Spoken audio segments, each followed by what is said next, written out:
ninyo, yung area na po na to is halos wala na po kayong makita mga building. Ayan. More on trees na po ang makikita po ninyo. Kasi ibig sabihin po niyan, malapit na po tayo sa mismong resort po. Ayan, si Mami. Ayan, ito na po yung Mami. Totoo na po, maraming puno na po talaga dito.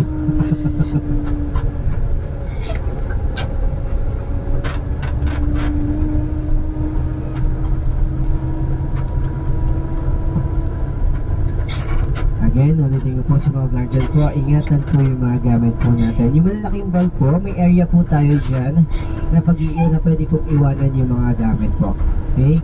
Ang dali nyo na lang po is yung mga personal belongings po, yung cellphone, wallet po ninyo while doing the activities po. Yung malaking bag po, may area po tayo doon sa loob para po pag-iwanan po ng mga gamit po natin para hindi natin siya bitbit during that time po ng activity kasi mabibigat po yung mga dala po ninyo mga gamit. And kung nag-aalala po kayo kung may magbabantay, yes, meron po. May magbabantay naman po dyan. Including kami po, is pwede po namin bantayin habang nandun po kayo sa activity. Kaya po.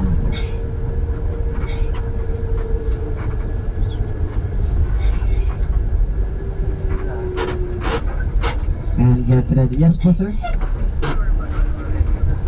Yes po, meron po. Kaya lang po, yung regarding po sa mga extra foods po na bibili po natin, asahan nyo na po na medyo may konting delay po ang serving po nila. Kasi kung kailan na po kayo order, doon lang po nila i-prepare po yung order po ninyo. Ayan, meron naman po, sir. Yes po. Yes po. Yes po. Depende po kung ano available foods sila doon. May menu naman po tayo pwede pong pagpilian. Ayan. And we are here na po. Yan ang inaayos mo yung parking sa loob. Then sa mga guardian po, get ready na po tayo. And yung mga gamit po natin, ready na po. Sa mga kids, ready na ba kayo? Mapagod? I'm very sure po later on po mamaya hindi pa kayo nag-swimming, pagod na kayo sa activity.